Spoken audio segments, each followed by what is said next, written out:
Para sa GMA Integrated News, ako si Darlene Dayan, inyong saksi. Inalis bilang kalihim ng Department of Tourism si Christina Frasco. Ayon sa Presidential Communications Office mula sa Department of Tourism, itinalaga si Frasco bilang Presidential Advisor for Sustainable and Resilient Communities. Pansamantalang pamumunuan ni Undersecretary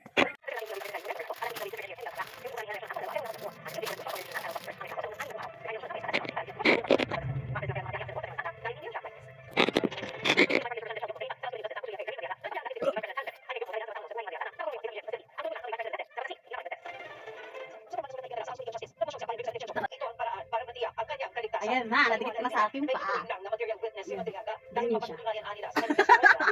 Isa pa.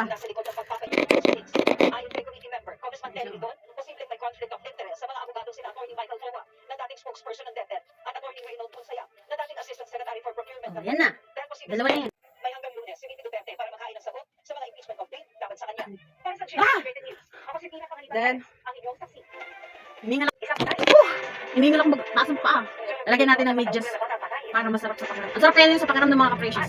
Pag naglalagay ng ganito, ang sarap matulog. Tuloy-tuloy yung tulog tapos ang gaan sa pakiram.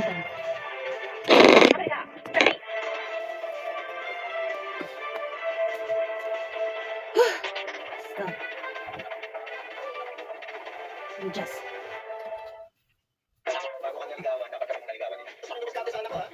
Bah, medyas ini. So, yun lang.